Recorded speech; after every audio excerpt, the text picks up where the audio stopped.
El 30 de julio de 1865, un colega invitó a Ignaz Semmelweis a conocer un instituto médico en Oberdobling, a las afueras de Viena. Una visita entre profesionales. El instituto era un manicomio, y Semmelweis no iba de visita, iba como paciente. Lo entendió al llegar y trató de salir, aunque no lo dejaron. Terminó con una camisa de fuerza, encerrado en un cuarto sin luz, y 14 días después, lastimosamente, estaba muerto. Sepsis, a partir de una herida infectada en la mano derecha. Semmelweis había pasado 20 años peleándose con medio mundo para que los médicos dejaran de matar gente con infecciones que entraban por las manos. Y en el camino salvó a más mujeres que probablemente cualquier otro obstetra de su siglo. Para entender cómo se llega de una cosa a la otra, hay que regresar 20 años atrás, a un hospital donde el día en el que te tocaba llegar decidías si salías viva o no. Viena, 1840 y tantos. El Hospital General era en ese momento el hospital más grande del planeta, y tenía 2 salas de maternidad funcionando al mismo tiempo en el mismo edificio. Mismo aire, misma comida, mismas camas, mismos pasillos, todo era idéntico. La única diferencia era quién atendía. En la primera clínica, los médicos y los estudiantes de medicina, y en la segunda, las parteras. Y las mujeres no escogían, las repartían por días. Un día entraban todas a la primera y al día siguiente todas a la segunda, y ese era el patrón. Nadie apartaba a las más sanas, ni a las más jóvenes, ni a las que tenían con qué pagar. Era un volado. Entre 1840 y 1846, en la sala de los médicos murieron 98 de cada 1000 mujeres que dieron a luz, y en la sala de las parteras, 36. Casi el triple, nada más por haber llegado un martes en vez de un miércoles. Sin que nadie lo hubiera planeado, ese hospital llevaba 6 años corriendo un experimento controlado. Lo que las mataba se llamaba fiebre puerperal. Empezaba 1 o 2 días después del parto, con fiebre y dolor en el vientre, y en cuestión de días ya estaban muertas. Explicaciones había muchas, que si el aire viciado, que si el hacinamiento, que si el clima, leche materna se les descomponía, etc. Las mujeres de Viena no sabían nada de medicina, pero sabían contar, y cuando les tocaba día de médicos, suplicaban, se arrodillaban, se hincaban en la entrada del hospital, rogando que las mandaran del otro lado. Y las que no lo conseguían se salían a parir en la calle, a media cuadra del hospital, y llegaban diciendo que el bebé se les había adelantado en el camino. Así las admitían sin pasar por la sala de los médicos. Parir en el empedrado, sin agua limpia y sin nadie que te ayude, era la mejor opción. Esas mujeres se morían menos que las que parían adentro, atendidas por médicos, y alguien tenía que preguntarse inevitablemente, ¿por qué? Ese alguien fue Ignaz Semmelweis, húngaro, 20 y tantos años, recién llegado como asistente a la primera clínica, o sea, a la sala donde se morían. Y Semmelweis hizo algo que casi nadie estaba haciendo en 1846. En vez de sentarse a discutir teorías, se puso a eliminarlas una por una. ¿Qué era el hacinamiento? Imposible, porque la segunda clínica estaba más llena, precisamente porque todas querían ir ahí. Primer teoría descartada. ¿Qué era el aire? El clima. Mismo edificio y mismos pasillos, esa teoría automáticamente fuera. La comida, el agua, idénticas en las 2 salas. Y hasta probó con lo ridículo. Resulta que había un sacerdote que atravesaba la primer clínica tocando una campanada para dar la extrema unción. Y se decía por ahí que el susto era lo que mataba a las mujeres. Semmelweis fue y le pidió que cambiara de ruta y que por favor le bajara la campana. Y no pasó absolutamente nada. Entonces, en marzo de 1847 ocurrió algo que en principio no tenía nada que ver con las mujeres ni con los partos. Jacob Koleteschka, que era amigo suyo y profesor de medicina forense, estaba haciendo una autopsia con sus alumnos, y uno de ellos, sin querer, le picó un dedo con el bisturí. Una herida de nada. Koletyshka se enfermó y en pocos días estaba muerto. Cuando Semmelweis leyó el informe de la autopsia de su amigo, se le heló la sangre, porque lo que encontraron en el cuerpo de Koletyshka era exactamente lo mismo que encontraban en el cuerpo de las mujeres que morían de fiebre puerperal, la misma enfermedad, en un hombre que obviamente jamás había parido. Y ahí, Semmelweis entendió la única explicación que ninguno de sus colegas estaba dispuesto a considerar. Los médicos y los estudiantes empezaban el día en el anfiteatro de disección, con las manos metidas dentro de cadáveres, y de ahí se iban, sin lavarse absolutamente nada, directo a meter esas mismas manos a atender partos. Las parteras de la segunda clínica no hacían autopsias, y nunca en su vida habrían tocado un cadáver. Entonces no era el aire, ni el clima, y desde luego tampoco era el miedo de las mujeres. Eran ellos mismos, los doctores. Ahora, Semmelweis no tenía idea de qué eran las bacterias, porque nadie la tenía todavía. Así que le puso un nombre provisional a lo que fuera que estaban cargando en las manos, partículas cadavéricas, y se dedicó a buscar algo que se las quitara. Con jabón no funcionaba, porque las manos seguían oliendo a muerto. Entonces aplicó una lógica bastante simple, que era, si el olor sigue ahí, la cosa sigue ahí, y se cambió una solución de cal clorada.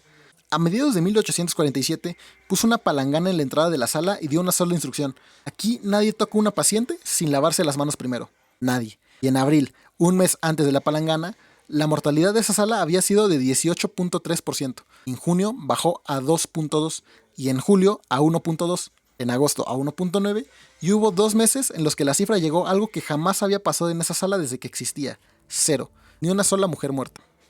Un hombre acababa de descubrir, sin microscopio y sin ninguna teoría que lo respaldara, cómo dejar de matar mujeres, y sus colegas estaban a punto de destrozarlo por eso. Nadie le discutió los números, estaban ahí, cualquiera los podía revisar. Lo que no le perdonaron fue lo que esos números significaban, porque si Semmelweis tenía razón, entonces cada médico de ese hospital había estado matando pacientes con sus propias manos durante años sin darse cuenta, y varios se lo tomaron como una ofensa personal. En la Viena de 1847, un médico era un caballero, y un caballero tiene las manos limpias por definición. Sugerir lo contrario era un insulto social antes que un problema científico. Su jefe, el profesor Klein, simplemente no le renovó el puesto, y Semmelweis quedó fuera del Hospital General de Viena el 20 de marzo de 1849. Después le dieron un permiso para dar clases, pero con una condición bastante humillante. Solo podía enseñar con maniquís. Y en 1850 se fue de Viena. Se fue sin despedirse de nadie. Terminó en Pest, en el Hospital de San Roque, en un puesto que además era sin sueldo. Y el día que llegó a la sala de maternidad se encontró con un cadáver reciente, una mujer agonizando y otras 4 graves. Volvió a poner la palangana, y entre 1851 y 1855 murieron 8 mujeres de fiebre puerperal, de 933 partos, menos del 1%. Lo volvió a demostrar, y volvió a no importarle a nadie. El titular de obstetricia de la Universidad de Pest siguió sosteniendo que la fiebre puerperal venía de la suciedad del intestino, y siguió tratándola con purgas. En 1861 publicó el libro donde explicaba todo, y ahí escribió una frase que dice bastante de cómo estaba. En los trabajos médicos publicados, mis enseñanzas son ignoradas o atacadas. Y ahí fue donde todo se rompió. Empezó a mandarle cartas abiertas a los obstetras más importantes de Europa, una tras otra, cada vez más furiosas. Los llamó irresponsables, ignorantes, asesinos, con esas palabras. Y tenía toda la razón del mundo, y aún así se estaba destruyendo solo. Los últimos meses fueron una caída muy rápida. Empezó a beber, desaparecía de su casa, se comportaba de maneras que su familia no reconocía. Todavía hoy se discute qué le pasó exactamente. Agotamiento, sífilis avanzada, una demencia temprana, y la verdad es que no hay un diagnóstico cerrado. Así es como llegamos al 30 de julio de 1865, que es donde empezó este video. Aquí me tengo que detener un momento, porque esta parte se cuenta mal muy seguido.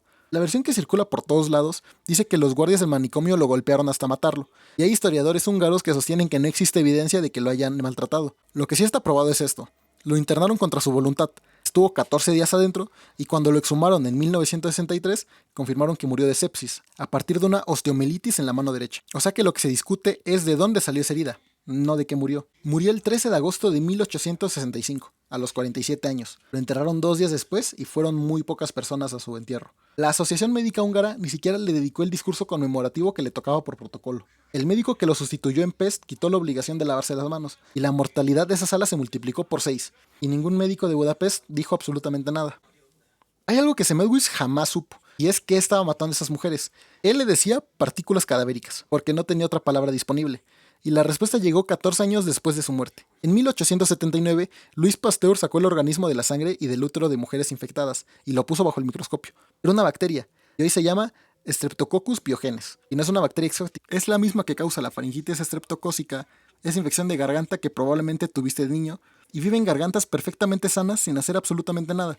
El problema jamás fue la bacteria, el problema es en dónde se colocaba. Piensa en cómo queda un útero justo después de un parto. Donde estaba pegada a la placenta queda una herida abierta del tamaño de un plato, con los vasos sanguíneos expuestos. Es una superficie de carne viva conectada directo al torrente sanguíneo, y ahí metían la mano un médico que venía de una autopsia, o que simplemente traía la bacteria en su propia garganta. Lo que pasaba a partir de ese momento es una de las cosas más eficientes que existen en la biología. Empecemos por cómo se esconde. Esta bacteria se cubre con una cápsula de ácido hialurónico, que es exactamente la misma sustancia de la que está hecho tu tejido conectivo. Así que el sistema inmune no la ve escondida, no la ve como algo ajeno.